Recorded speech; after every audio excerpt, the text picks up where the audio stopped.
의 눈으로 정치권 사정 살펴보는 시간이죠. 오늘도 어김없이 경향신문 구교영 기자, 시사인의 김은지 기자 두 분 나오셨습니다. 어서 오십시오. 안녕하세요. 네.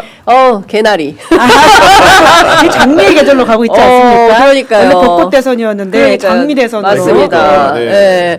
우리가 어느덧 D-20일입니다. 야, 진짜 네. 생각해보면 너무 12월 고생했죠. 3일 비상계엄 터지고 그 겨울 긴긴 내내 진짜 연말인지 연초인지 다들 그렇게 스산한 가운데 한겨울을 보내고 네. 봄이 와도 또 사법 쿠데타가 일어나고 그러니까요. 네. 숨 쉴 틈 없는데 네. 정치 쿠데타까지 그렇습니다. 지난 주말에는. 예, 그러네. 지난 주말에는 진짜 3년타 쿠데타 그리고 다 실패했다. 그러니까. 이게 핵심이라고 보면 그러네요. 합니다. 예, 3연타 모든 쿠데타는 실패로 끝났다. 땅땅땅. 예. 아 진짜로 선거 열기가 뜨거운데 네. 날씨도 더워요 이제. 제가 야. 어제 대구 갔지 않습니까? 네. 대구 너무 덥더라고요. 부럽지가 않아요. 예. 네. 그러니까 제가 어제 하루 종일 그 방송 끝나고 대구 가서 종일 뛰어다니고 그 집에 와서 샤워하려고 딱 하는데 온몸이 소금이야. 소금꽃 나무. 진짜 예. 소금꽃. 김진숙 지도위원. 예, 김진숙 유명한 지도위원. 책이죠. 혹시 보고 계시지 않을까? 정말 생각이 납니다. 진짜 소금꽃. 예. 진짜 이 언론 노동자들 현장에 진짜 많이 뛰어다니거든요. 기자들도 진짜 풀 기자들, 뭐 맞아요. 현장 그렇죠. 기자들 네. 진짜 고생 많이 하고 카메라 또 무겁잖아요. 그렇죠. 영상 기자들 특히 고생 많으십니다. 화이팅입니다. 야, 20일만 버티면 그렇습니다. 딱 6개월이에요. 예. 진짜 12월 3일부터 6월 3일이니까 그러니까 딱 6개월이에요. 그렇네. 야, 그렇네. 진짜 설마 어마어마한 일이죠. 이거 무서워 아니지? 이런 무속은 좋은 걸로. 그러니까. 12, 3일, 123일이었잖아요. 그러네, 많이긴 진짜. 하지만. 예, 그렇습니다. 자, 현장을 다니려면 또 튼튼하게 피부 관리해야 됩니다. 그렇죠, 네. 그래서 저희가 광고 하나 소개하고 가겠습니다. 시니케어 플라센타 플러스 페이셜 크림입니다. 호주 식약청에서 인가를 받고 생산된 시니케어 플라센타 플러스 페이셜 크림은 주름을 당겨주고 피부를 밝혀주는 시간을 되돌리는 플래시백 크림입니다. 양태반 성분이고요. 손상된 피부 재생, 자연유래 성분으로 빠른 흡수, 마카다미아 오일, 아르간 오일로 피부 보습 및 항산화 효과에 도움을 드리고 있습니다. 주름 개선, 미백 효과를 식약청으로부터 인증받은 기능성 크림이고요. 하루 24시간 촉촉함을 채워주는 플라센타 플러스 페이셜 크림으로 어제와 달라진 오늘의 피부를 경험해 보시기를 추천드립니다. 네이버 스마트 스토어 누적 판매량 10만 개를 넘은 이 크림은 이제 팬지몰 사장님 한글로 좀 바꿔주시기 바랍니다. 여전히 영어로만 검색이 가능하십니다. FANGMALL, FANGMALL 1+1으로 구매가 가능하시고요. 지금 검색창에서 검색을 하시면 바로 노출이 가능합니다. 저희 취재 편의점 더보기창 가시면 링크 올려져 있으니까 바로 들어가셔서 구매하시면 되겠습니다. 오늘 아침에도 발랐고요. 어제 대구 취재 마치고 늦게 집에 갔어요. 예, 이거 바르고 잤습니다. 네. 네, 예, 진짜 그런데 진짜 현장의 열기가 너무 뜨거워요. 그래서 제가 두 앵커분께도 추천을 드립니다. 예. 야외에서 방송하기를. 야외에서 네. 방송하고 현장에 한번 그럼요. 가보시기를. 예, 아니 우리는 기자니까. 맞아요. 예, 네. 우리는 기자니까 가서 현장의 목소리를 듣는 게 진짜 취재에도 큰 도움이. 그러니까 전혀 서울에서 들을 수 예. 없는. 네. 그러니까 국회 여의도 주변에서 들을 수 없는 생생한 날 것 그대로의 우리가 지금 사는 게 어떠한지, 어떤 변화를 원하는지를 진짜 들을 수 있는데 한 시민분께서 쫙 설명을 해주시는데 오. 와 저는 제가 그랬어요. 저기. 출연하시라고? 아니, 대구 시의원 출마하시라고. 야. 아니, 왜냐하면 지금 대구가 34년째 그 GRDP 꼴찌래요. 아 그렇구나. 그러니까 정치적인 격변이 그렇죠. 없으니까 네. 그런 식의. 그리고 예. 그 다음이 광주라는 겁니다. 그러니까 무슨 얘기냐면 경쟁이 없는. 고착화되어 있으니까. 그렇죠. 정치적 예. 경쟁이 없는 지역일수록 이게 발전이 낙후하다. 그렇죠. 예, 예, 그리고 예. 갔더니 그 동성로가 서울로 치면 명동 같은 데인데 임대가 엄청 붙어 있더라고요. 아유, 그러니까 진짜 자영업자 진짜 안- 어렵습니다. 너무 어려운 예, 거예요. 예. 그러니까 일단은 먹고 사는 게 너무 힘들고 네. 왜 그러냐면은 그 최저임금 이거 위반율이 또 제일 높은 데가 또 그 지역이라는 거예요. 야. 그래서 청년들이 여기 살 수가 없어요. 그러니까 네. 전부 외지로 나가는 예. 겁니다. 외국 다른 지역으로. 예, 예. 그러니까 이 경기 활성화가 안 될 거 아닙니까? 그러니까 점점 어려워지는 거죠. 너무 복합적인 심각한 이슈들이 많은 거예요. 근데 이제 어쨌든 동성로에 어제는 굉장히 많이 모이셨는데 또 일부 시민들은 여기 안에만 보면 안 된다. 여기에 오지 않는 대구 민심이 훨씬 세다. 아, 그렇죠. 예, 그분들을 네, 네. 좀 움직이는 그런 적극적인 노력이 필요하다 하는데 이 얘기를 서울에서 어떻게 듣겠습니까? 그러게요. 이제 예, 날것의 지역에 목소리네요. 가야. 예. 예. 아니 아닌 게 아니라 지난주 금요일인가요? 그 안동에 네. 그 유림 있지 않습니까? 네. 유학을 예, 유교를 이제 숭상하는 분들인데 그분들이 이제 이재명 후보 지지 선언을 하면서 어떤 얘기를 했냐면은 안동 지역에 경제 발전의 낙후도를 얘기했는데 아까 선배가 얘기하셨던 뭐 GRDP의 문제니까 네네네. 이런 것들이 고스란히 피부로 체감하고 있기 때문에 질적 변화를 초래하기 위해서는 사람을 바꿀 수밖에 없다. 이런 생각을 좀 하시는 게 아닌가 싶습니다. 그러니까요. 예, 그러니까 국민의힘 너무하다. 이번엔 좀 바꿔보자. 예. 이제 이런 이제 말씀들이 있는데 이거는 총선 때 부산에 가도 그랬어요. 뭐 부산이 디비졌다 그랬거든요. 근데 딱 한석됐습니다. 아. 그러니까 결과는 지금은 예단하기 어려운 어렵죠. 거예요. 예, 왜냐하면 20날 정도 남아 있는 이 과정에서 어떤 캠페인이 벌어지는지, 그러니까 말씀 안 하시고 조용히 지켜보시는 분들이 훨씬 많다. 이 침묵하는 다수가 대한민국의 미래를 위해서 어떤 결정을 내릴지. 근데 유튜브는 진짜 많이 보시는 것 같아요. 그렇죠. 예, 이제 정말. 비상계엄 해제라든지 김은지 가야 됩니다 현장에. 아니, 근데 마이크 들고 갑시다. 그게 또 이제 장윤선 선배가 가서 뜨거웠을 수도 아니, 있는데 그건 아니에요. 저한테도 식당에서 어떤 만나신 분이 네. 갑자기 제 얘기를 하다가 네. 장 기자님은 참 어떻게 이렇게 방송을 이렇게 잘하시냐고 저한테 그게 저한테 왜 물어요? 저 어제 얼마나 재밌는 얘기 들은 줄 알아요? 네. 장 기자님 장성철 씨한테 기죽지 마세요. 아, MBC에서 그래서 다 보고 계시다. 심지어 어제 저희 오. 끝난 다음에 후배랑 그 식당에서 밥 먹었거든요. 네. 네. 옆 테이블이 또 장장 커플 보시는 분이야. 아, MBC. MBC 예, 라디오. 예. 그러면서 하시는 말씀이 진짜 그 시민들이 다양한 미디어를 그러네요. 섭렵을 예, 하고 대구에서도. 맞아요. 네. 그러니까 저는 이 뉴미디어의 발달만큼 민주주의가 확장되고 있구나. 현장에서 정말 다시 한번 또 언론의 역할을 네. 진짜 사실관계를 팩트체크를 분명하게 해가지고 우리가 좀 더 발빠르게 뛰어야겠다라는 네. 생각을 했습니다. 자, 지금 보니까 전부 싹 다 대구로 갔어요. 네. 어제 간 길에 저희가 이준석 캠페인도 봤거든요.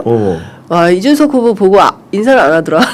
사람들이 아니 사람들은 인사하는데 오. 이준석 후보가 저를 보고 정말요? 오래 알고 지내시던 사람 그러니까요. 아니에요? 네, 네. 서운했습니다. 아니 유권자인데 이런 식으로 함부로 아니 뭐 바빠서 그랬을 수 있겠죠. 워낙 네. 뭐 유권자들이 많으시니까. 근데 어쨌든 전반적으로 지금 대선 그 취재 그 네. 전체 기자들은 좀 어떻게 판세 분석이나 뭐 어떻게 보고 있어요?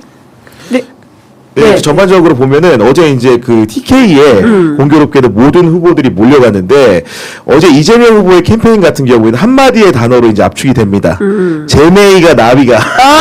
맞아요. 제메이가라는 표현이 네. 이재명 후보를 부를 때 그 영남직 사투리로 네. 제메이가라고 하던데 결국은 이재명 후보가 여러 대선 초입에 대구 경북을 택했다는 것은 결국은 과거에 본인을 어떻게 외면했던 지역이기도 할 텐데 이번에는 승부를 걸어볼 만하다 이런 전략적 판단을 한 것 같고 그 가장 큰 이유로는 기본적으로 보수 정치의 실종 예를 들면은 단일화 과정에서 보여줬던 김문수 후보의 그리고 한덕수 전 후보의 네. 농담들이 결국 보수 유권자들의 외면을 불러왔기 때문에 그 이재명 후보 입장에서는 이번에 충분히 승산이 있다 네. 해볼만 하다라는 것이고 지금까지 영남 그 경북 지역 기준으로 보면은 가장 많은 득표율이 이재명 후보가 지난 대선에서 기록했던 23%로 알고 있거든요. 네, 네. 이번에 민주당 선대위 분위기가 이번에는 30% 넘길 수도 있겠다. 네. 이런 분위기를 지금 느끼고 있다는 것이고 그렇기 때문에 집중적으로 TK를 공략하는 게 아닐까 싶고 거기에 더해가지고 사실은 이제 그 지역에 계신 분들 같은 경우에는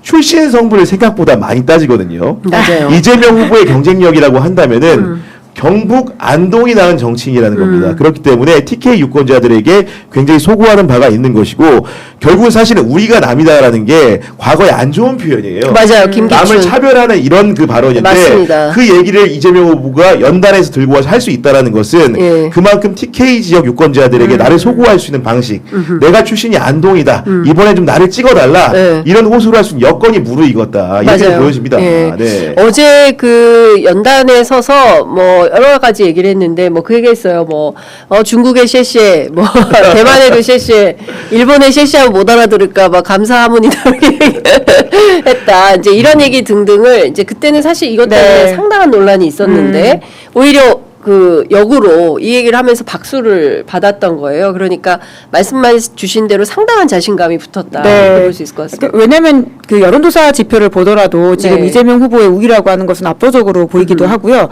그리고는 그 여론조사 전문가들 말에 따르면 네. 선거를 3주 앞두고 여론조사 나오는 것은 거의 그대로 간다라고 하거든요. 물론 뭐 블랙아웃이라고 하는 기간이 있긴 하지만 네. 그리고 지난 20대 대선 같은 경우에는 워낙 막판에 이재명 후보의 추격세가 무섭게 있어서 0.73%포인트 차가 있긴 했지만 통상은 지금 지지율의 그 모습들을 그대로 가져가기 때문에 네. 아마 이재명 후보의 당선이 안정적으로 보인다라고 하는 것이고요. 네. 그래서 지금 지지자들이 가장 걱정하고 있는 유일한 포인트는 하나인 것 같아요. 이재명 후보의 안전 문제. 그래서 제가 좀 인상 깊게 봤던 게 그 지지자들이 유권자 그 유세 현장에 네. 손꼽을 들고 나온다는 거예요. 그러니까 이 손꼽을 들고 나오는 것이 만에 하나 있을 어떤 신변의 위험 사태에 대비해서 네. 그 뭐 총구라든지 기타 등등 테러 문제가 있을 때 이걸 비춰가지고는 네. 그 어떤 저격에 되는 것들을 좀 반사할 수 있게 하려고 한다라고 네. 하는 것인데 이제 그 정도로 지지자들은 굉장히 간절하고 네. 이것 외에는 사실 거의 변수가 없다고 봐야 될 정도로 많은 사람들이 인식하고 있는 게 아닌가라는 생각이 듭니다. 네.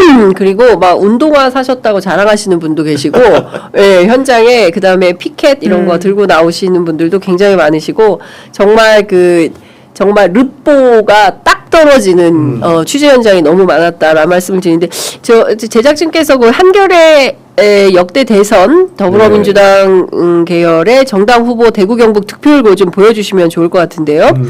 그 중앙선거관리위원회에 이제 나온 내용을 종합을 한 건데, 자, 보시면은 20대 이재명 후보가 전체 득표율이 47.83이었는데, 대구가 21.6, 경북이 23.8입니다. 그렇죠. 근데 보면, 김대중 전 대통령, 15대 대통령이죠. 그 대구 경북에서는 이제 그 노무현, 김대중 두 대통령이 10%대예요. 뭐 노무현 대통령은 이제 경북에서는 21.65 나왔지만 이거를 돌파할 거냐? 이제 앞서 말씀해 주신 대로 그러니까요. 네. 30%? 그렇습니다. 예, 이게 네. 넘을 거다. 서영 의원에 따르면 아니에요. 우리 목표는 51%예요. 어느 방에서 55라고 했었던 것으로. 그래요? 55예요? 계속 올라가네. 예. 근데 이제 그 대구 지역 기자들 50인가? 예, 제가 한번 확인해 보겠습니다. 어제 예. 제가 이제 오마이뉴스 조정훈 기자, 대구 지역 기자, 네. 대구 경북 주재 팀장한테 물어보니까 아마도 내부적으로는 30에서 35% 정도를 이제 확실한 득표율로 정하는 네, 것 같다. 이제 이렇게 얘기를 하는데, 어떻게 보십니까? 깰 수 있을까요? 실제로 보면은 민주당 같은 경우에 굉장히 득표 전략을 좀 잘 짜고 있는 부분인 게 네. 애당초 영입 인사의 시초를 알렸던 게 예를 들면은 권오을 전 의원이라든가 박창달 전 의원 같이 대구 경북 지역의 터줏대감이라고 불릴 수 있는 네임드 인사들 많이 영입을 했거든요. 네. 그러면서 우리가 TK 지역에 정말로 변화를 가져오기 위해서 그 지역에 걸맞는 사람들을 영입해서 선대위를 꾸리고 결론적으로는 대선을 잘 치러서 정책적 비전을 반영할 것이다. 이런 확신을 주고 있는 그 찰나라고 보여지는 것이고 네. 거기에 더해가지고 결국은 지금 그 모든 선거의 아젠다가 3주도 안 남았는데 모이는 것이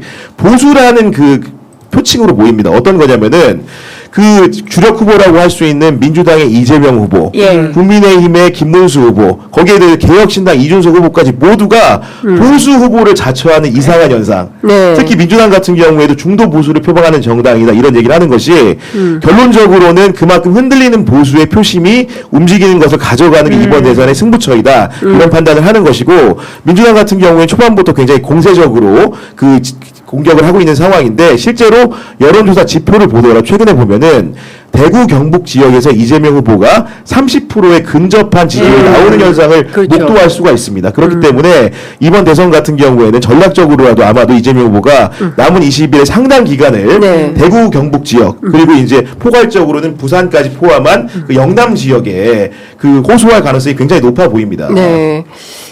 페이스북에 이재명 후보가 빨간 깃발만 꽂으면 당선되는 곳 이제 어디에도 없다. 유세장을 가득 메운 대구 경북 시민들의 열기에서 새로운 희망을 보았다. 이제 이런 글을 올렸는데요. 전체 득표율은 55%?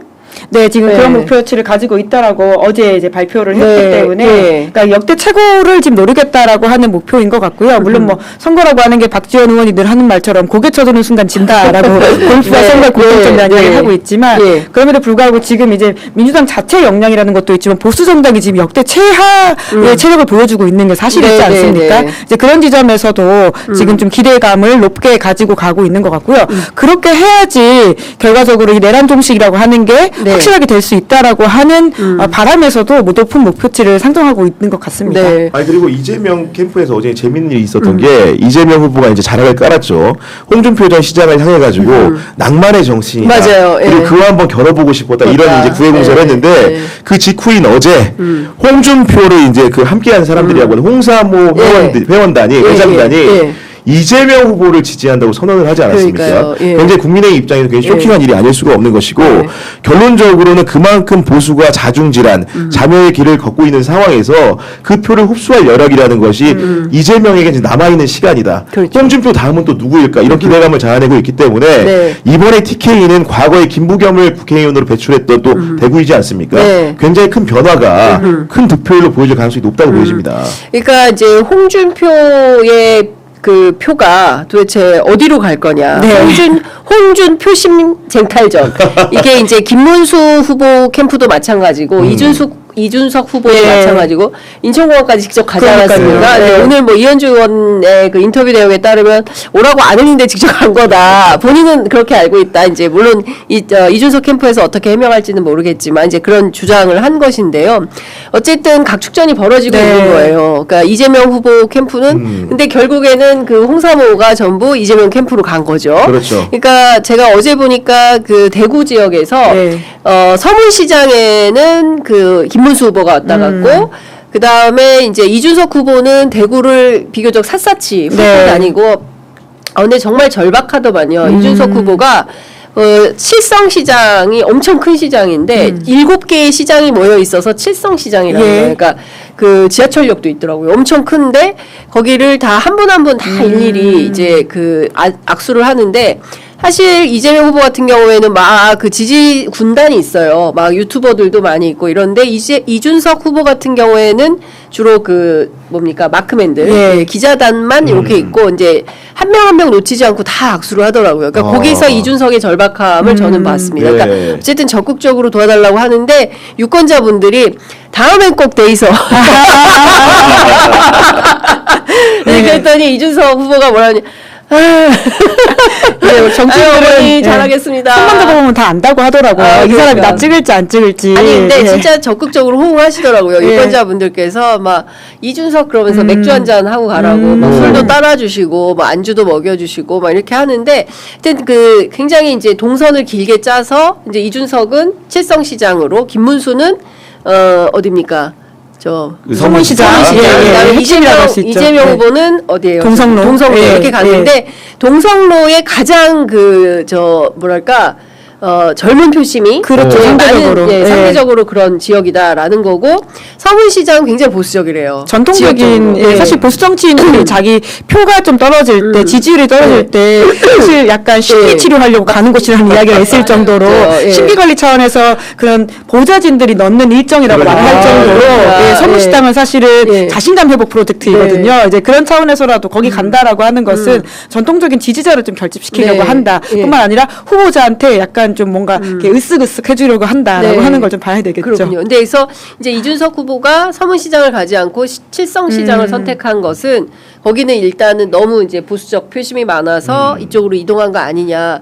그리고 칠성시장이 요새 상당히 경기가 안 좋답니다. 그러니까 그 자고 나면 뭐 10개씩 상점이 사라진대요. 아이고. 거기는 이제 도매시장이 많은데 그 라면 파시는 상인분께서 칠성시장 너무 어려워서 여기 좀 어떻게든 회복이 필요한데 누가 해줄지 모르겠다. 이제 이런 말씀들을 하시고 하는데 어찌됐든 대구 표심 잡기에 상당히 이제 각축전. 네. 특히 예. 이제 홍준표 표심은 어디로 갈 거냐. 이게 굉장히 아니, 그러니까 중요한데. 이준석 후보 같은 경우에는 2017년 대선 후보였던 홍준표가 선거 로고송을 네. 박현빈의 아뜨거를 했거든요.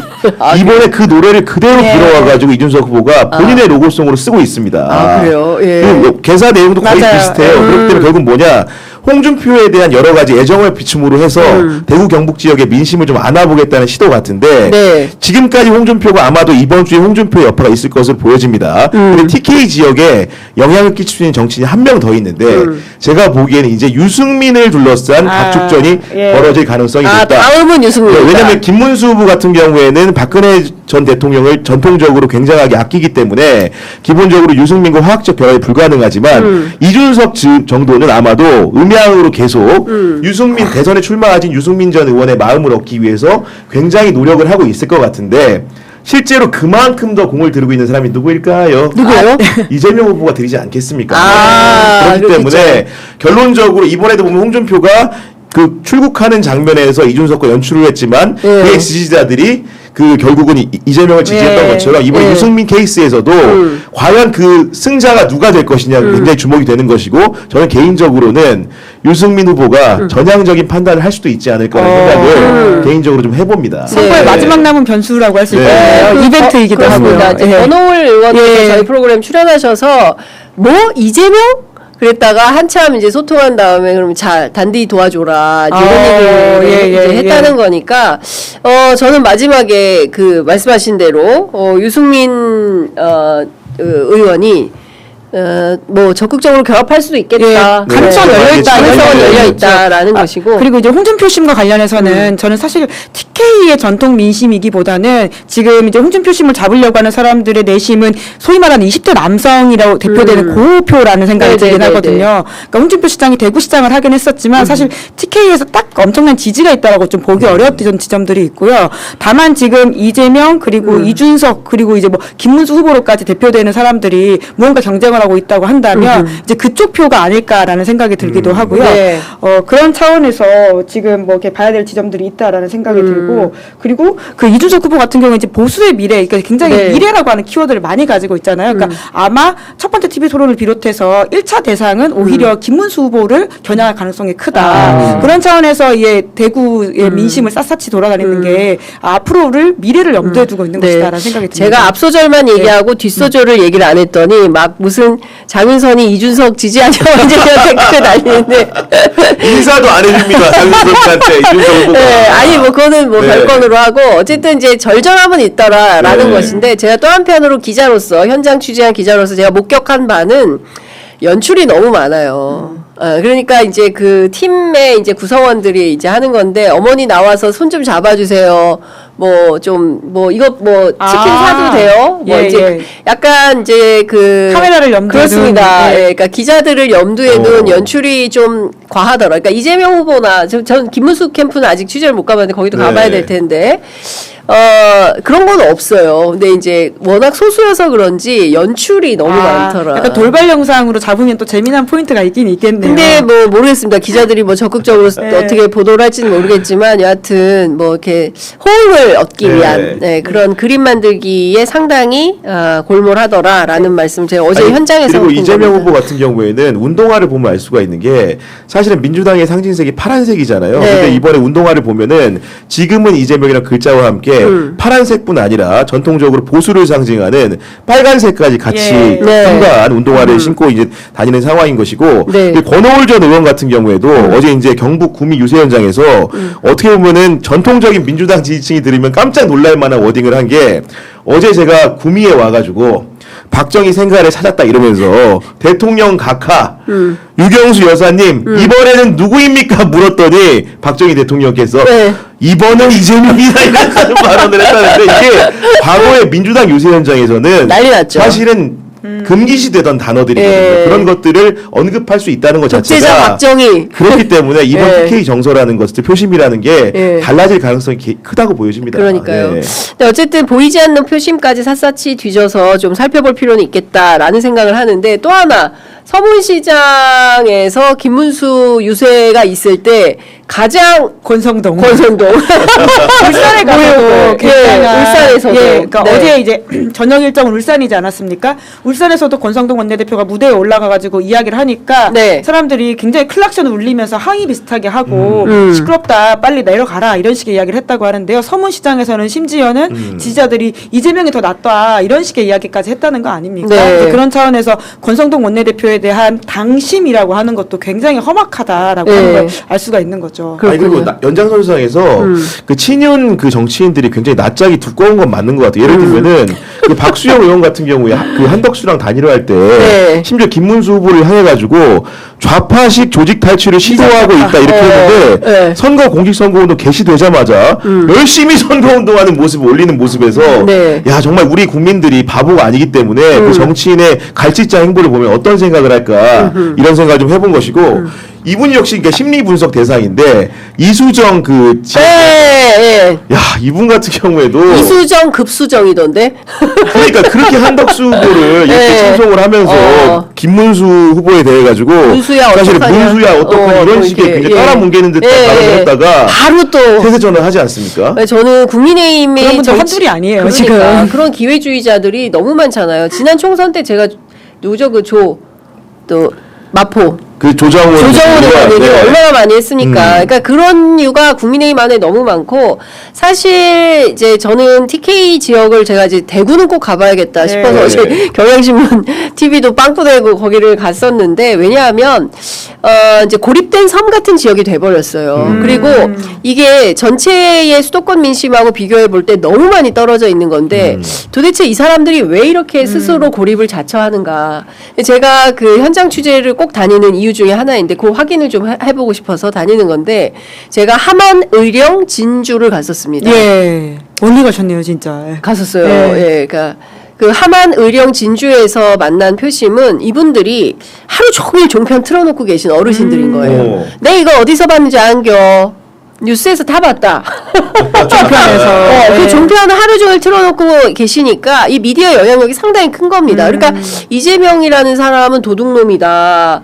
거짓말쟁이다. 윤석열이 뭘 잘못했냐. 대통령이 불쌍하다. 그 잘생긴 사람을 못 잡아먹어서 안달이다. 이런 얘기를 하는 거예요. 근데 이런 게 어디서 나오냐면 하루 종일 종편에 나오는 패널들이 하는 얘기들을 네. 이제 일종의 이제 세뇌 비슷하게 당하는 거죠. 제가 어제 대구에서 젊은 유권자들을 만났는데 이런 말씀들을 하시는 거예요.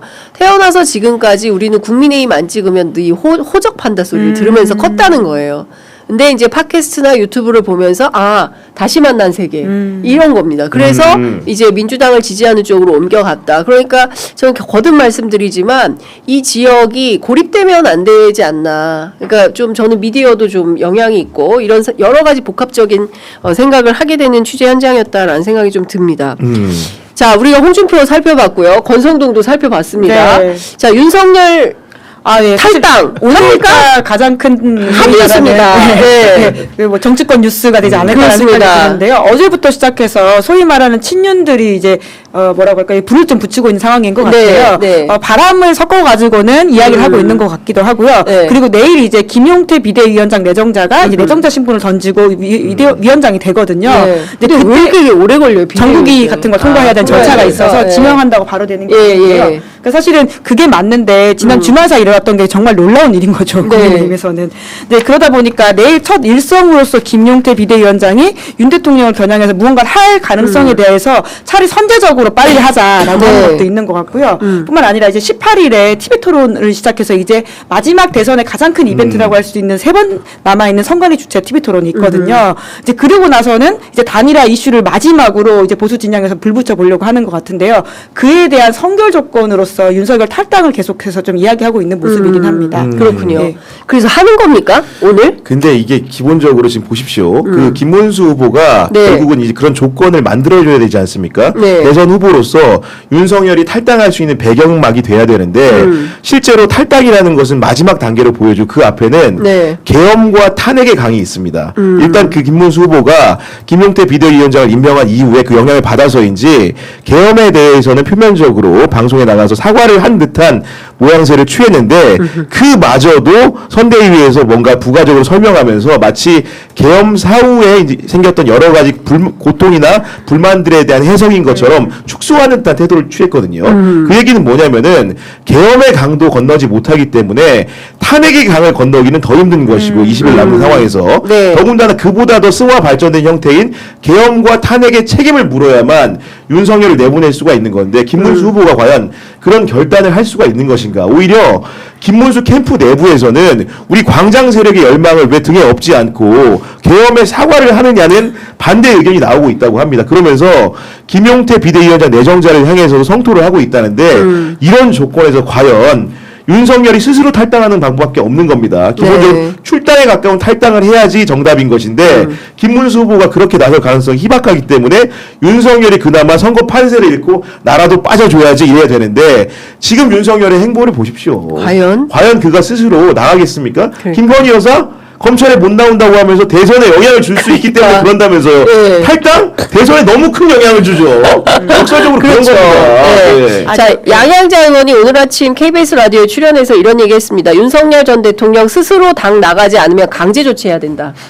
네. 예, 아니 사실 조치해야 된다는 이거는 계엄 이후에부터 저희가 누차했던 이야기고요. 그러니까 윤석열 씨는 지금 스스로 당을 나갈 게 아니라 출당되고 제명돼야 될 사람입니다. 그거 아직도 못하고 있다는 차원에서 뭔가 이게 설사 자진 탈당을 한다고 하더라도 대단한 일인 것처럼 말을 하는 게 좀 우습다라는 생각이 들고요. 윤석열에 대한 명확한 입장과 징계가 없이 스스로 나가는 모양새가 네. 뭐 대단한 대선에서의 그러니까 변화구인 것처럼 이야기하는 것도 좀 우습다라는 것이고요. 그리고 뿐만 아니라 이제 아마 이제 쫓겨날 바에 내 발로 나가겠다라는 모양새를 계속 친윤 근처에서 해달라고 요청을 하고 있는 것 같은데요. 네. 말씀처럼 윤석열 씨가 어떤 결정을 할지는 좀 봐야 될 것 같다라는 생각이 들긴 합니다. 어제 이제 서정욱 변호사가 라디오 인터뷰에서 그런 이야기를 했고요. 아니, 근데 서정훈 변호사 뭐예요? 국민의힘 관계자예요?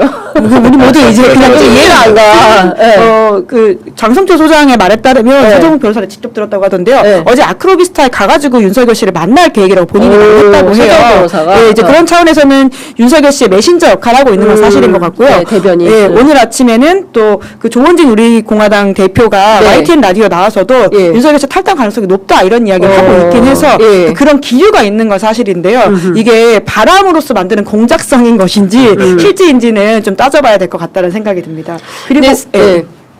그 아까 계엄 관련해가지고 이제 김문수 후보가 사과했다라는 이야기를 어제부터 굉장히 국민의힘 일각에선 강조를 하고 있는데 저는 그것도 좀 정확히 봐야 된다고 생각합니다. 일정 부분 바람을 섞어가지고 만들어주는 기사라는 생각이 참 많이 들거든요. 언론이. 예, 채널A에서 나와서 기자의 질문에 한 대답이 정확히 어떻게 되냐면요. 이것 때문에 그 나라 경제가 어려워져서 국민들한테 죄송하다는 취지 이야기예요. 이게 진짜 계엄에 대한 사과냐라고 아니네. 봤을 때는 예. 그러니까 제가 워딩 그대로 읽어보면요. 예. 지금 경제라든지 국내 정치도 어렵지만 수출 외교 관계 관련 많은 어려움이 있기 때문에 이런 부분은 국민들의 진심으로 계엄으로 인한 고통을 겪고 있는 국민들께 죄송스럽게 생각합니다.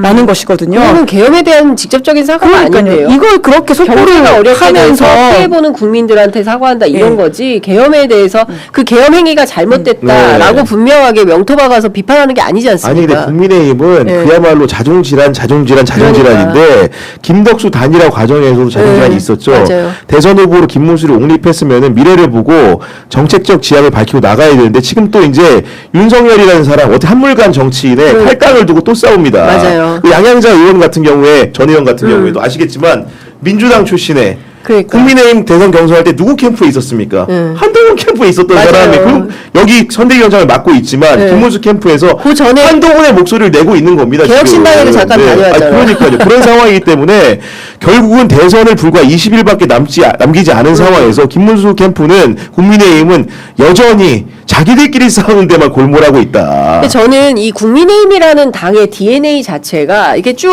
거기에 모여 있는 사람들의 핵심 키워드가 뭐냐면 기회주의자예요.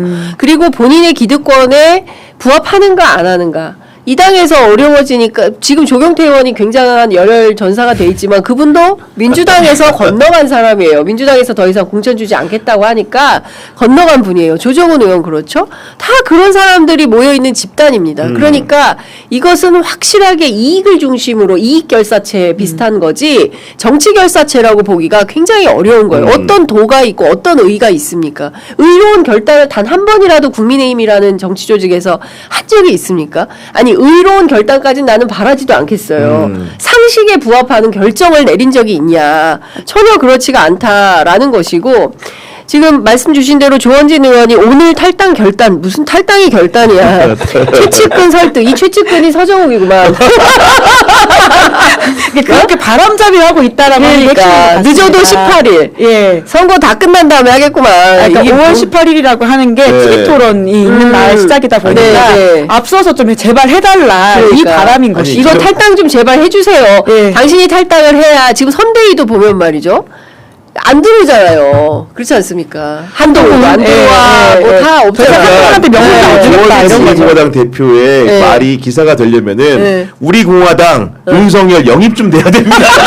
자유통일당 그러네. 윤석열 딱 이 정도 돼야지 우리가 뉴스로 받아들이지. 맞아. 윤석열이 지금 와서 탈당하는 게 도대체 우리 국민 표심에 어떤 영향이 있다고 생각하십니까? 그러니까. 내란 우르머리 재판도 받고 계신 그분이 네. 이제 와서 국민의힘과 절연하는 듯한 모습을 취한다? 국민들이 그거 가지고 김문수 찍겠습니까? 맞아요. 말도 안 되는 얘기입니다. 게다가 예. 월요일에 포토라인 섰을 때도 사과 한마디 하고 가지 그러니까. 않으면서 오히려 경호원들이 팔로 틀어막으면서 그 취재진들을 막는 예. 모습들을 보이지 예. 않았습니까? 예. 심지어 오늘 나온 보도 보니까 경호처 예산이 더 늘었다라고 해요. 그러니까 윤석열 씨를 사실은 구속시키면 그 경호처 예산이 다시 줄어들 수 있는 부분인데 이런 식의 이야기들을 계속 우리가 반복해서 보고 다음 주 월요일에도 윤석열 씨 재판이 있단 말이죠.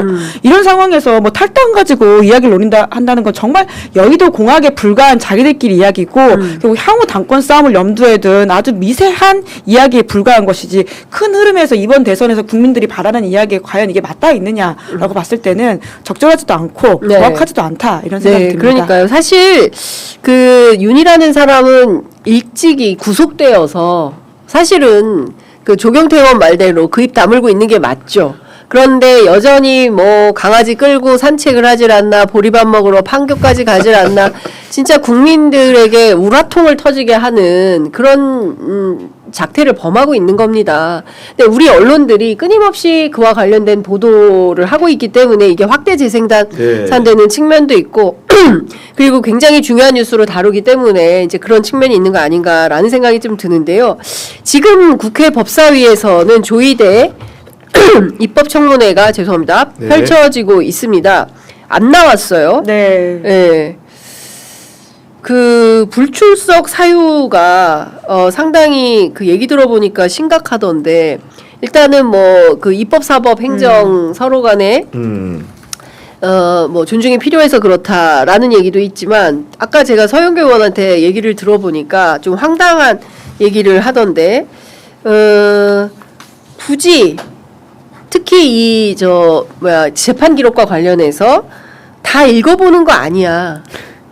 다 읽을 필요 없어. 이런 식의 인식과 판단을 갖고 예. 불출석 사유를 냈다는 거예요. 예, 이제 그 이야기 관련해 가지고는 네. 이제 한 법조인이 그러니까 과거에 이제 고위직에 있었던 판사 출신한테 이야기를 네. 들어보니까 그걸 그렇게 공개하면 어떡하냐. 라는 이야기를 하는 거예요. 진짜? 아니 그러니까 네. 암암리에 내부적으로 있었던 사실이라고 하더라도 네. 그걸 그런 식으로 당당하게 말을 함으로써 네. 앞으로의 재판을 받는 수많은 사람들 이제까지 본인 재판 보통은 재판을 패소하게 될 경우에는 당연하게 억울하다는 감정과 이 받아들이기 어려운 이야기들이 있지 않습니까? 네. 근데 알고 보니 그 판사가 내 기록도 제대로 안 보고 결정했구나라고 하는 식의 이야기들 때문에 오히려 사법부신 더 올라갈 것이다라는 이야기를 하면서 설사 그런 관행이 있었다고 하더라도 이걸 당당하게 내세우면서 이야기하는 게 과연 옳으냐라는 식의 이야기를 하더라고요. 그러니까 그게 정말 다른 때도 그렇게 했어요라고 하는 식의 이야기가 지금 정말 법원 내부에서만 통하는 말이지 국민 보시기 얼마나 부끄러운 말인지에 대한 감각이 전혀 없다라는 생각이 듭니다. 보통은 생을 걸고 재판을 받잖아요. 그렇죠. 살면서 재판받는 경우가 한 번도 없는데 내 판사가 내가 낸 열심히 써낸 기록 제대로 보지도 않고 결정했다고? 이게 과연 받아들일 수 있는 감각일까요? 네. 저 지금 민사재판 하나 계류 중입니다. 한동훈 대표 시절에 국민의힘이 저를 5천만 원 그 민사소송을 제기를 했어요. 걸었군요. 예, 네. 뭐 끊임없이 제가 뭐 지속적으로 명예훼손을 한다 뭐 이런 주장을 하고 있는 건데 아니거든요. 아닙니다. 제발. 그리고 재판부 꼭 기록 보셔야 됩니다. 그러니까요. 꼭 봐주세요. 예전에도 예. 그랬으니까 이번 것도 문제가 안 된다고 말하는 게 얼마나 좀 부끄러운 이야기인데 그렇습니다. 그걸 부끄러운지 모르고 말한다는 게 네. 예, 한 법조인의 한탄이었습니다. 그렇습니다. 아니 제가 보기에는 그 다수 법조인들이 아마 비슷한 인식을 갖고 있을 예. 것이고 상급심에서 그렇게 무성의한 태도로 재판을 본다면 그걸 왜 합니까? 아니 그리고 그 왜 하는 거예요? 판사를 그럼 늘리면 되죠. 그러니까. 일이 아니, 많으시면. 법원이 이제 삼권 분립을 주장하는 거는 뭐 헌법의 근간이니까 맞죠. 재판의 독립을 주장하는 것도 맞습니다. 그래서 사유상으로 보면은 네. 청문회에 나갈 수 없다고 될 수 있을지 모르겠지만 이번 건 같은 경우에 조이데발 사법 쿠데타의 경우에는 사안의 성격이 많이 다릅니다.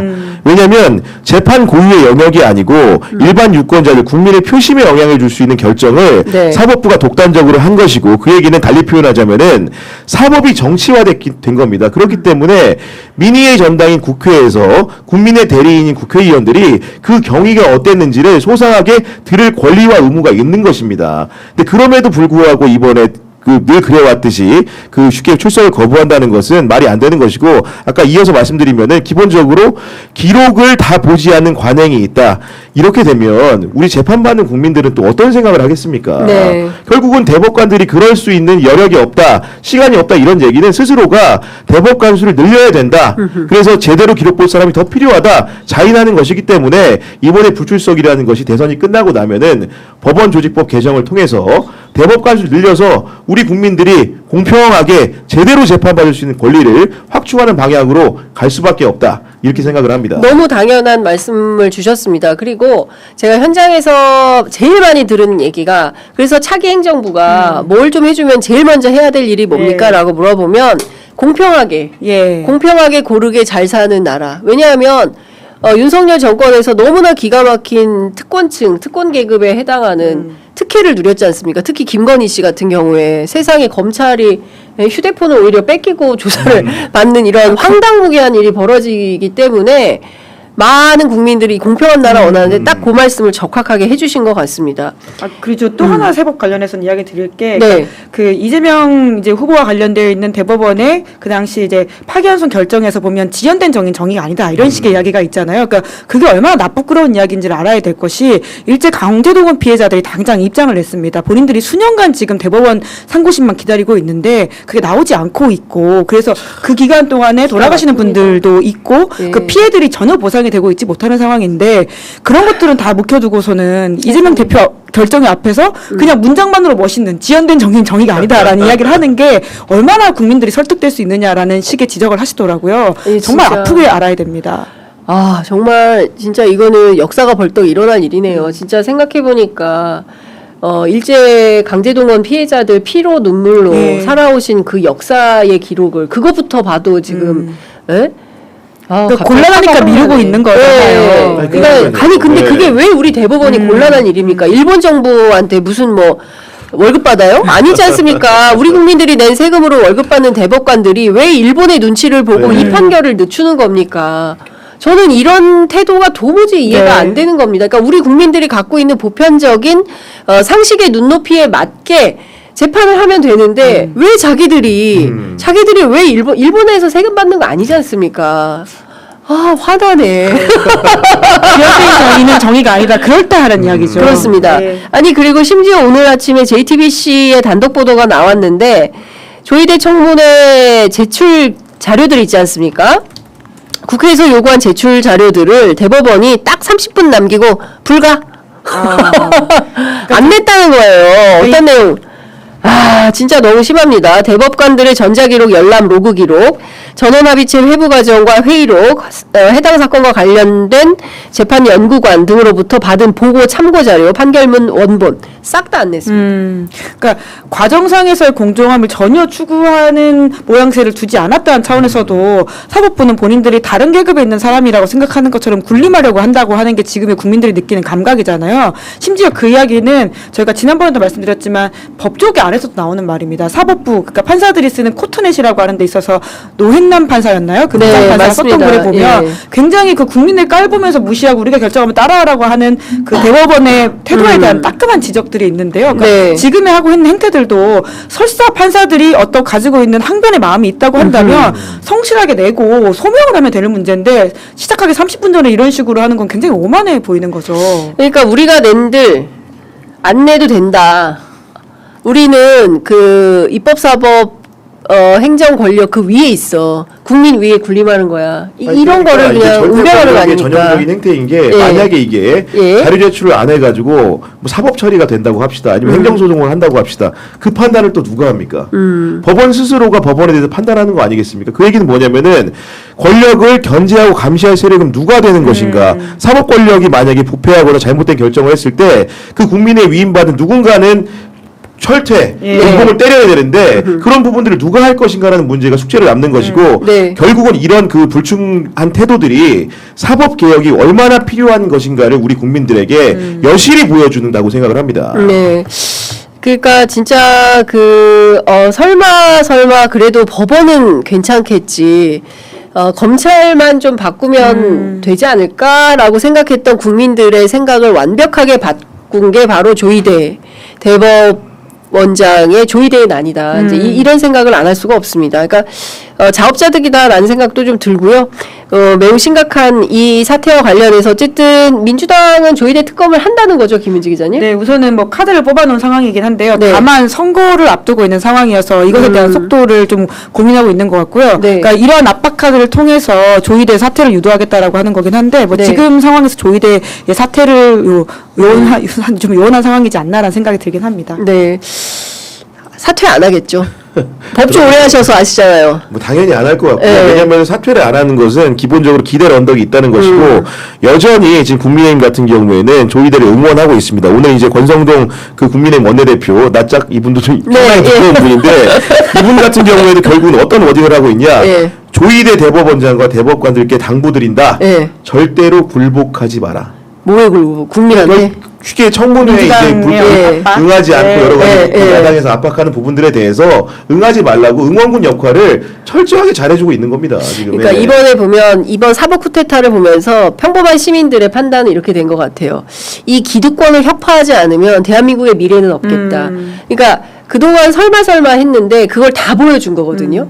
조희대 대법원장의 행태를 통해서 이 사람들이 소위 얘기하는 평범한 시민들의 삶을 어떻게 함부로 취급하는가에 대해서 윤석열을 통해서 국민의힘을 통해서 조희대 사법부를 통해서 명명백백하게 본 거예요. 그러니까 이 기득권 카르텔을 깨지 않으면 이 숨쉬고 살 수가 없는 거예요, 이 땅에서. 그냥 이민 가버려야겠다 이런 생각들을 하시는 분들이 있는 겁니다. 그러니까 이거를 확실하게 이번에 정리하지 않으면 안 된다. 네. 제가 보기에는 조희대 대법원도 결심하셔야 될 것 같아요. 예.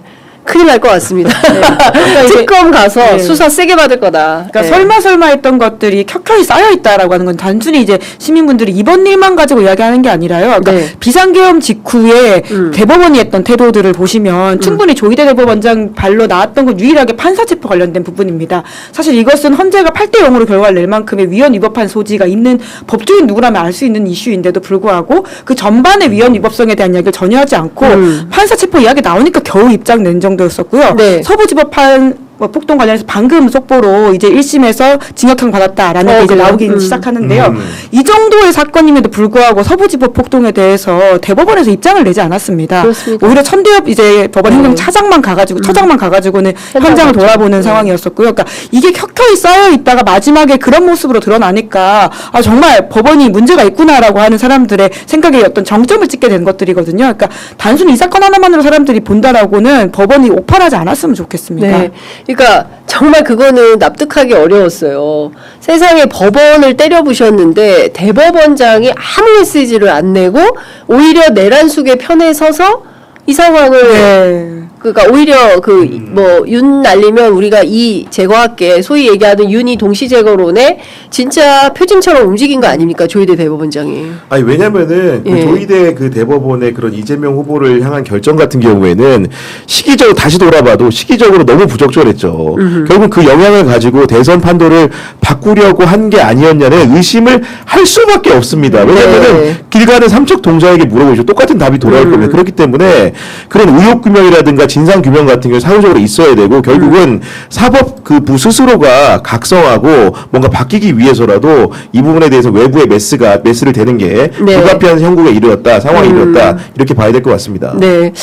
자, 지금 보니까 서부지법 난동 사건과 관련해서 징역 1년 6월형이 실형이 떨어진 거죠. 이제 시작입니다. 왜냐면 네. 피고인이 굉장히 많거든요. 그렇죠, 재판이 많죠. 예. 요즘 이게 순차 진행이 되고 있는데요. 이제 네. 처음 나온 첫 선고에서 이제 벌써 징역형이 나왔다라고 하는 것 좀 주목해서 봐야 될 것 같습니다. 네.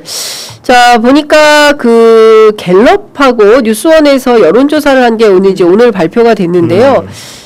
차기 대선 후보 선호도 조사에서 이재명 후보가 50%를 넘었네요. 그리고 김문수 후보와의 격차가 무려 20%포인트 차이가 나는데 이 흐름은 계속 이어질 거라고 전망하십니까? 그리고 실제로 이제 민주당에서 생각하는 그림은 이제 역대 격차, 그러니까 2007년에 그 정동영, 이명박 격차 이상으로 물론 표수는 이제 문재인 전 대통령이 당선됐던 2017년이 가장 이제 표수로서는 격차가 컸는데요. 퍼센트 포인트로 본다면 2007년이 가장 컸다라고 합니다. 근데 이제 그때 이상으로 재현되지 않을까라고 하는 그 바람을 가지고 있고요. 사실 민주당에서는 50일 이상을 기대하면서 이번 선거를 띄워서 결과를 이뤄내야지만 앞으로의 5년 동안 소위 말하는 내란 종식이라고 하든지 그 국민의힘의 어떤 재편에도 도움이 된다 이런 생각을 하고 있는 것 같습니다. 자, 뉴스원에서 갤럽하고 여론조사를 했는데요. 주요 인물에 대한 호감도 조사를 했는데 네.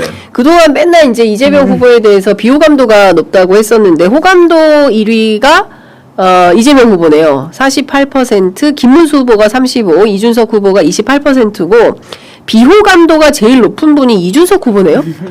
그러니까 확실한 그 비토층이 있다 보니까 이제 그런 지점이 있지 않을까 싶은데요. 이번에도 10대 공약에 있어서는 여성가족부 폐지 등을 들고 나오면서 네. 소위 말하는 젠더 갈라치기 이야기를 다시 꺼내는 점에서도 여러 딱 확실한 비토층이 있어 보이고요. 그러니까 지금 이번 선거에서 또 성평등 지난 이제 광장에 또 많은 여성분들이 나가가지고는 목소리를 냈었음에도 불구하고 그게 잘 비춰지지 않는다 이런 지적들이 있지 않습니까? 특히 이제 민주당에서 그런 이야기를 이렇게 주춤주춤하고 있을 때 오히려 이준석 후보가 그걸 적극적으로 공세함으로써 가져가려고 하는 표가 있는 것 같은데요. 오히려 그것이 역효과를 또 드러내는 지점이 분명히 있어 보입니다.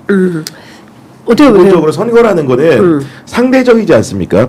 당의 선거에서 누구랑 네. 경쟁하느냐가 중요한 건데 솔직히 죄송한 말씀입니다만은 김문수 후보나 이준석 후보 같은 경우에는 기본적으로 선거 그 레이스를 하기까지 너무 이제 안 좋은 소식들이 많았던 것 같아요. 예를 들면 이준석 후보 같은 경우에도 지난 이제 예를 들면 과거의 선거들을 비춰보면은 청년을 상징하는 뭔가 그 세대를 대변할 수 있는 참신함이 있었는데 그 명태균 게이트를 겪게 되면서 네. 본인의 이미지 자체가 굉장히 흔들리게 된 것이죠.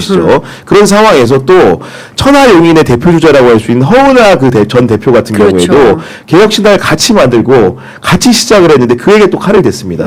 그런 상황이 처하다 보니까 이준석의 정치라는 것이 넓게 외연을 확장하고 폭이 넓은 게 아니고 실제로 굉장히 축소지향적이고 자기중심적인 정치를 한다라는 평가를 받게 된 것 같고 지금 지지율이라는 것도 김문수가 사실 저렇게 못하면 보수의 반사 이익을 이준석이 받는 게 맞아 보이는데 아까 말한 것처럼 이준석 개인의 이미지가 계속 이렇게 소멸의 길 어떻게 보면 안 좋은 이미지로 가다 보니까 그 반사 이익을 이재명 후보가 그래. 누리는 엉뚱한 현상이 벌어지고 있는 거거든요. 맞네요, 진짜. 그 3자 간의 구도에서 이준석 후보가 힘을 전혀 발휘 못한 이런 상황들이라는 것이 결국 선거에 나온 후보들끼리 상대적인 그런 여러 가지 진영 싸움 속에서 도드라진 부분이 아닌가 싶습니다. 그러네요. 진짜 그 국민의힘에 질리거나 이건 아니다 싶으면 보수 기본 토대는 보수니까 그게 고스란히 이제 이준석 후보에게로 가야 되는데 그게 아니라 이재명 후보에게로 네. 가는 거니까 전략적으로 보면 이준석 후보의 전략은 좀 실패다 이렇게 볼 수가 있을 것 같고 또 하나 단일화에 대해서 물어봤어요. 뉴스원 갤럽 조사에서. 그런데 단일화하는 것이 좋다 38, 단일화하는 것이 좋지 않다. 가 43입니다. 네. 이건 어떻게 살펴봐야 될까요? 어떻게 이건 아마 분석해야 이제 됩니까? 그 디테일한 그 안에서의 그 뭐라고 할까요? 그 진보 보수 중도의 표심을 좀 확인해봐야 될, 특히나 연령별로 봐야 될 부분들이 있다라는 생각이 들긴 하는데요. 네. 특히나 이제 국민의힘 안에서 또 이준석 후보에 대한 비토감이 확실하게 있는 것도 있거든요. 아마 네. 그 대구 가서 보셨던 것들도 있을 건데요. 그런 차원에서 그리고 특히나 이제 이준석 후보 같은 경우에는 그 화학적 결합이 얼마나 될 수 있는지에 대해서 그 가지고 있는 네. 의문도 있어 보이기도 합니다. 그렇군요. 그리고 단일화라는 게 네. 기본적으로 이제 그 명분이 없는 단일화지 않습니까? 김문수와 이준석을 같이 토론을 하고 논쟁을 한다고 생각해 보십시오. 기본적으로 계엄에 대한 입장차, 탄핵에 대한 입장차 건널 수 없는 차이거든요. 그렇기 네. 때문에 단일화를 한다고 하면 이퀄 정치 공학이 될 것인데 결국 그것이 단일화를 만약에 한다고 하더라도 이준석에게는 심대한 마이너스가 되는 겁니다. 만약에 이준석이 이번 판국에서 10%가 안 나올 것 같다고 해서 김문수 후보의 손을 들어주는 순간 이준석의 정치는 끝이 난다고 보여지는 것이고 반대로 김문수는 그래도 기사회생할 수 있는 기회를 얻게 되는 것이기 때문에 네. 정치적 득실의 문제로 봤을 때 이준석이 단일화를 선택하기는 굉장히 어렵다고 보여집니다. 아, 그렇군요. 어쨌든 지금 이번 대선에서 단일화는 사실상 물 건너간 거 같고요. 네. 어려울 것 같고 한다면 김문수 자유통일당 우리 공화당 게다가 지금 황교안 후보가 황교안 나와요. 그렇게 부정선거와 극우로 이렇게 단일화 가능성이 있고 이제 이준석은 이준석대로 3파전 가능성이 굉장히 높은데 이게 15%가 넘어야 전혀 다 받고 받는 그리고 것이고 10%가 오면 절반. 어떻게 보세요? 이준석 후보의 10% 15% 가능성. 아니 사실은 그 10%를 넘는 여론조사가 나오다가 네. 최근의 여론조사를 보면은 10%를 넘는 조사를 찾아보기가 어려운 상황이거든요. 네. 게다가 그 선거 운동 기관이 본격적으로 가동이 됐고 이준석에 대해서 여러 가지 스포트라이트가 언론의 스포트가 있음에도 불구하고 안 나온다는 거는 사실 상황이 굉장히 안 좋은 걸로 보입니다. 그렇죠. 그렇기 네. 때문에 사실은 그 소수 정당에서 큰 돈을 쓴다는 것은 나중에 당세가 흔들리는 문제인데 이준석 후보 같은 경우에도 아마도 그 공당의 당비뿐만 아니고 후원도 받겠지만은 그 부분이 굉장히 부담이 될 것 같고 만에 하나 정말로 단일화도 아니고 중간에 이제 여러 가지 그 변수가 있다고 한다면은 10%가 꾸준히 안 나왔을 때 이준석이 정말로 물질적인 이유로 선거에 대해서 중대 결심을 하는 상황도 올 수 있지 않을까 생각도 좀 해봅니다. 돈 때문에. 왜냐면 돈이 너무 큰 문제이기 크니까. 때문에요. 예, 예. 예. 그러니까 일단 대선 후보 한 500매덕이 들어가는다고 하잖아요. 통상. 네. 그러면 그 돈을 다 그 비용 때문에라도 단일화 안 할 수가 없는 상황이 될 수 있겠다. 네. 김은지 기자님은 어떻게 보세요? 예, 근데 이제 이준석 후보 쪽에서 바라는 거는 그래서 남아있는 18, 23, 27 TV 토론인 것 네, 같아요. 네. 그러니까 지금 정확하게 날짜를 27까지 맞췄는지 모르겠는데 네. 남아있는 27 맞네요. 예, 18, 23, 27 이렇게 세 번의 TV 토론을 통해 가지고 본인이 그 반전을 좀 이끌어내 보겠다라는 생각인 것 같고요. 아, TV 토론으로. 예, 실제로 김문수 후보와 붙었을 땐 본인이 경쟁력이 되게 높다 이렇게 생각하는 것 같습니다. 그래서 김문수 찍으면 사표된다 이런 얘기 네, 하는 그래서 거죠. 예. 이게 누가 지금 1등, 3등이지 2등이지 확실히 알겠다. 하지만 1등, 3등은 누군지 모르겠다. 이런 식의 이야기까지 하고 있는 거잖아요. 예, 예. 이제 그런 차원에서 김문수 후보의 표를 가지고 와야 되는 이준석 후보 입장에서는 아마 적극적으로 그때 본인의 마지막 어필 시간이라고 생각하는 것 같고요. 단일화에 대해서는 정말 저는 정치인이 어떤 말도 믿지 않는 게 지난 대선에서도 맞습니다. 안철수 후보가 네. 본인 뭐 손가락 자르겠다고 네. 했었나요? 아무튼 뭐 그런 류의 아주 센 이야기를 했었음에도 불구하고 마지막 TV 토론 바로 다음 날 그 윤석열 그렇죠. 씨와 단일화를 한 적이 맞습니다. 있거든요. 네. 이제 그런 차원에서도 사실 네. 정치인의 단일화 발언은 마지막까지 봐야지 않다. 그리고 이런 생각이 이준석 후보는 좀 아쉬운 게 이렇습니다. 본인의 사실 굉장히 이렇게 지지했던 유력한 그 정치권에 몸담았던 분들이 있지 않습니까? 김종인 위원장 지금 이준석에 대해서 어떤 태도를 취하고 있습니까? 아무 말도 없잖아요. 예. 유승민 전 의원 그러네요. 이준석에 대해서 어떤 태도를 취하고 있습니까? 아무 말도 없잖아요. 맞아요. 예. 심지어 이 정치에 홍준표도 원군이 없네요. 홍준표도 예. 자기가 찾아가서 구애하는 수준이기 때문에 네. 이준석이라는 사람을 가까이서 본 한때는 지지하고 그 열망을 충족시키려고 했던 네. 그 조력자들이 떠나 있는 상황이 무엇을 의미하는가 그것은 좀 스스로도 돌아봐야 될 것 같습니다. 그러니까 제가 아까 말씀드린 것처럼 현장에서 보니까 딱 보여요. 그러니까 이미지 정치, 그러니까 이제 그 신인규 변호사가 한 얘기가 저는 되게 적확하다고 생각을 하는데, 그러니까 나이는 젊지만 정치는 너무 오래 해서 옛날 정치를 하는 거예요. 그러니까 이제 신선하고 발랄한 이런 청년 정치 어떤 이런 게 없고 옛날 하던 막 그렇게 그림 만들고 뭐 이거 좀 찍어줘 이거 이런 게 참 구태 정치가 있는 젊은 정치인이라서 이게 안 된다. 그 여가부는 뭐 이렇게 여가부 없애라고 그래요. 그게 뭐 이렇게 중요하다고. 그러니까 지금 이게 캐치올 파티가 아니라는 걸 거기서 보여주는 것인데요. 그러니까 그 정도의 지지율을 가지고 일부라도 규합해야 된다라고 하는 것이 지금 이준석 후보의 전략인 것이고요. 이제 그런 이야기를 하면 일부 결집되는 새가 있긴 있거든요. 그러면 15% 넘어요? 그렇게 그러니까 한다고? 결국 그 15% 넘지 못할 테니까요. 이제 그런 점에서 결국은 지금 이준석 후보는 정말 제3당의 후보로서의 면모밖에 보여주지 못하고 있다라는 네. 전략상으로도 보이는 게 아니, 있는 거기에 거죠. 더해서 지금 사실이 좋은 그 뭐 물건이라는 표현이 그렇지만은 예. 이 판에서 결국은 이제 새로운 인사를 영입하는 게 중요한 건데 이준석 후보가 영입한 인사가 누가 있죠? 기억이 안 나잖아요. 그럼 이 상황에서 보면은 김상욱 의원이 국민의힘을 탈당해서 나왔습니다. 어떻게 보면은 본인과 비슷한 사유로 나온 것으로 보입니다. 그런데 내일 김상우 의원이 지지 후보를 밝히겠다고 예, 했는데 네. 그게 이준석일까요? 이재명이라는 얘기가 있어요. 그러니까 지금 민주당으로 기자들의 상당수가 네. 지금 이재명 후보를 지지할 것이라는 관측을 하지 않습니까? 예, 예. 왜 김상욱마저도 예. 이준석을 지지할 생각을 안 하는가? 안 하는가? 예를 들면 내일 예. 결론을 봐야겠지만 예, 예. 이런 부분에서 근본 문제가 있는 겁니다. 제가 알기로도 김상우 의원은 이제 민주당으로 이제 지지한 입장을 정하는 것 같다는 것 같습니다. 그러니까 이제 종합을 해보면 전 두 가지인데요. 하나는 이제 대한민국의 보수가 사실상 파국이다, 끝났다. 네. 보수라고 할 수도 없다. 그러니까 극우의 어떤 이익 집단만 남아 있는 것이고 제대로 된 보수 정당이라고 할 만한 것은 비어 있다. 그렇기 때문에 민주당이 확장해서 운동장을 넓게 쓰는 방식으로 더 큰 정당이 됐다. 이제 이런 거고 또 하나는 진보의 아쉬움입니다. 이제 예전에는 이제 진보 포션이 있었고 이 3당의 역할을 진보가 했었는데 지금은 이제 그게 굉장히 미약하지만 이준석이라는 보수 정치인이 이제 3섹터를 네. 점유하고 있는 현실. 이 부분에 대해서는 진보가 조금 더 적극적으로 좀 활약할 필요가 있겠다라는 말씀을 좀 드리고 58분인데요. 제가 이것 좀 여쭤볼게요. 홍준표 시장이 준표형 뭐 좀 올려주세요. 네. 오늘 권영세 권영세. 전 비대위원장과의 설전 그러니까요. 인성이 그 얘기 좀 문제 있다 해주십시오. 이런 네. 이야기를 오늘 아침에 올린 건데요. 그러니까 네. 지금 아까 저희가 한참 이야기했던 홍준표 씨과 관련되어 있는 여러 가지 이야기가 있지 않았습니까? 거기에 대해서 심지어는 홍준표 전 시장이 윤석열 씨를 향해서 악담을 퍼부으면서 이재명 나라에 살아봐라. 네가 했던 거 10배 넘게 당할 것이다. 뭐 이런 식의 글을 썼다가 삭제까지 하는 일이 있었어요. 이제 그러다 보니까 관련한 이야기가 본인의 지지층 플랫폼에서도 나왔었고 그 이야기에 대해서 굉장히 불편한 심경을 권영세 전 비대위원장이 한 거죠. 그러니까 이런 거 보면 볼수록 느끼는 게 지금 국민의힘은 대선을 치르는 게 아니고 전당대회 하고 있는 것 같아요. 그러니까, 예. 자기들끼리 싸우잖아요. 내가 지금 그러니까. 대표되겠다고 호소하는 것 같이 홍준표의 워딩, 권영세의 워딩 누가 어디 대선이라고 짐작할 만한 단어들이 있습니까? 국민이 없어요. 국민. 그러니까 서로를 국민이 향해서 없어. 헐뜯고 예. 서로를 향해 경쟁하는 상황 아니겠습니까? 서로를 향해 바른말 하고 있는 거죠. 이럴 때만 나오는 그러니까. 팩트 체크 모멘트.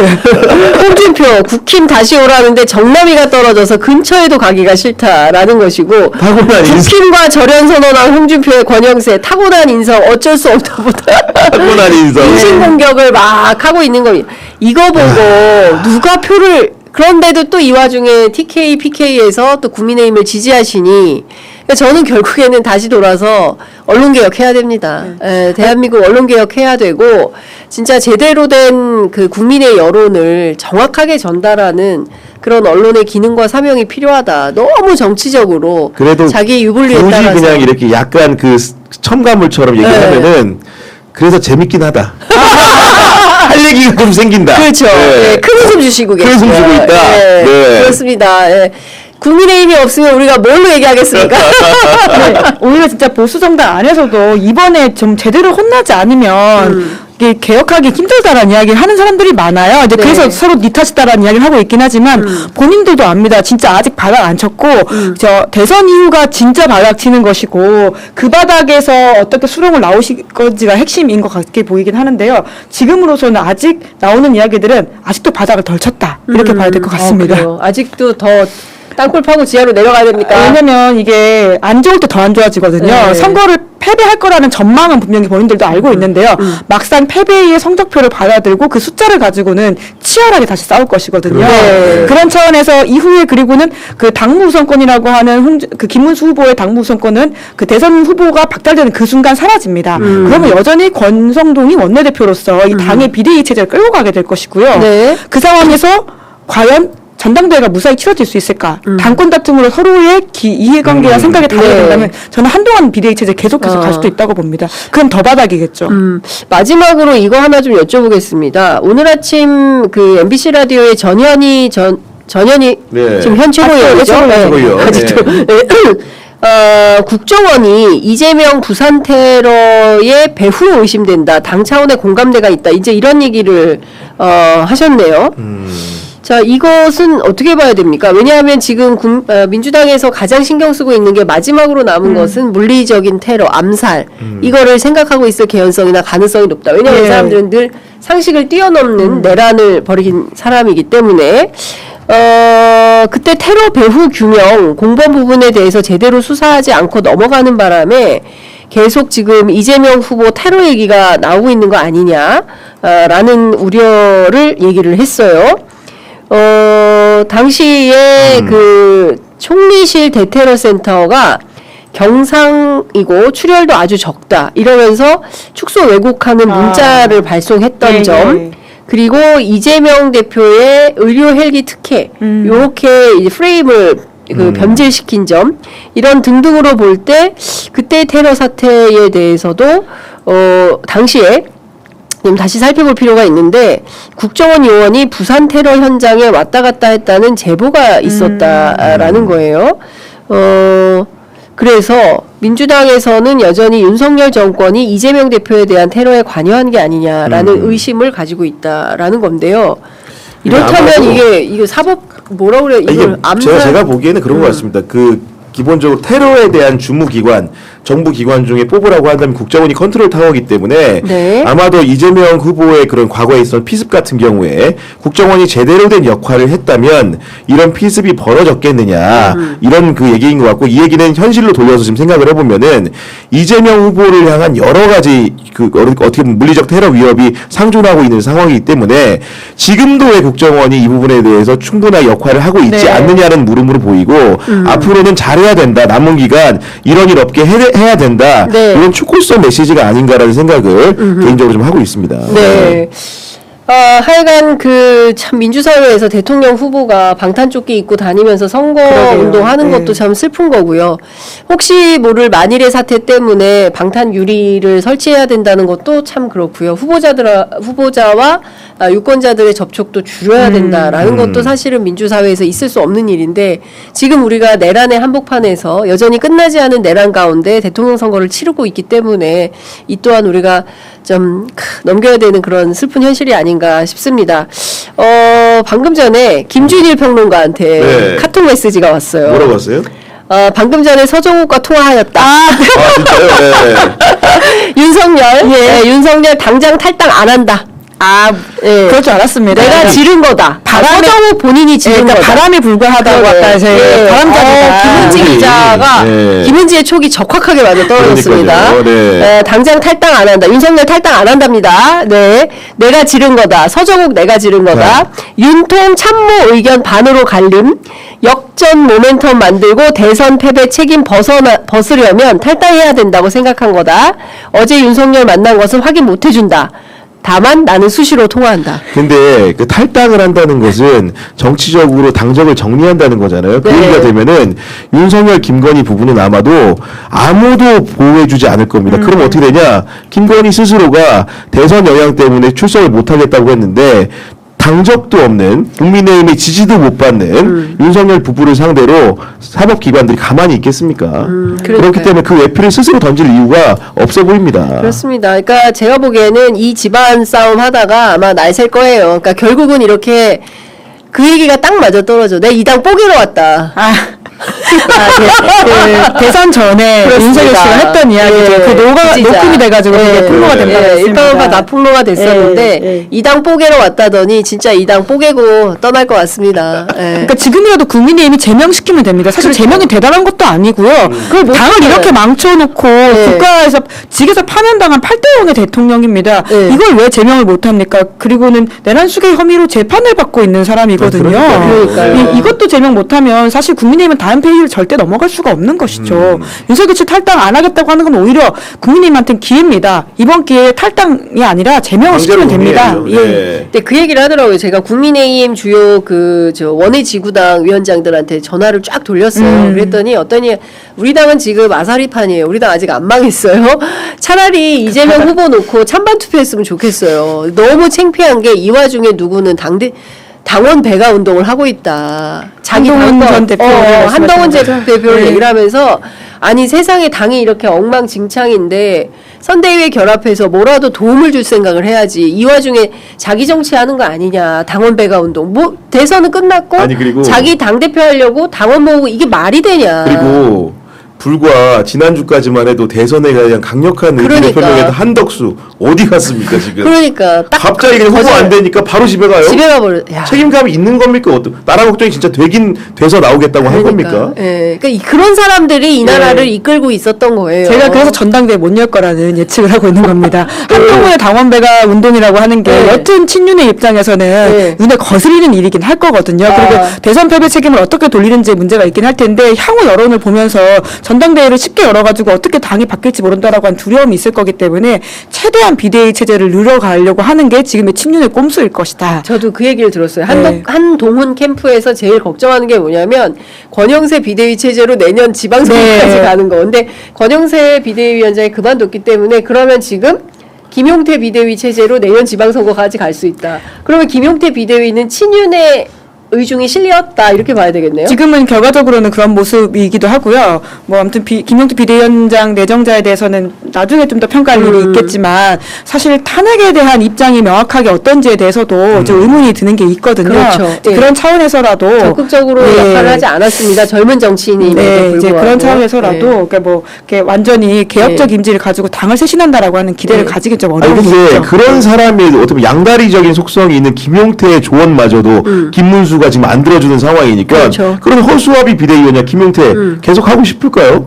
정말 최악의 악수라는 것은 최소한의 요구로 하는 김용태의 요구조차 스펀지처럼 흡수 못하는 김문수의 태도가 나왔을 때 오히려 정말 큰 판이 깨질 수도 있다.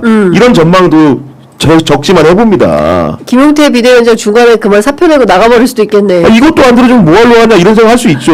네. 아이고 난장판이네. 버틸 것 같은데요. 버틸 것 같습니다. 네. 아니 그분이 또 막 이렇게 대서고 이런 스타일은 아니고 희박하긴 하지만, 네. 우리 뭐 서로 네. 사이좋게 지내요. 늘 이제 이런 스탠스이기 때문에 네. 젊은 정치인인데도 그러니까 저는 그 장해찬 씨가 얘기한 여의도 오후 2시 그 친구들이 지금 보여주고 있는 정치 행태가 건강하지 않은 겁니다. 네. 아유 오늘 진짜 뜨거운 토론 무려 네. 8분이나 지나서까지 함께 해주셨습니다. 두 분 말씀 오늘 너무 잘 들었고요. 네. 현장으로 갑시다. 예, 좋습니다. 현장으로 가서 네. 만나도록 하겠습니다. 네. 오늘 말씀 잘 들었습니다. 네, 고맙습니다. 감사합니다.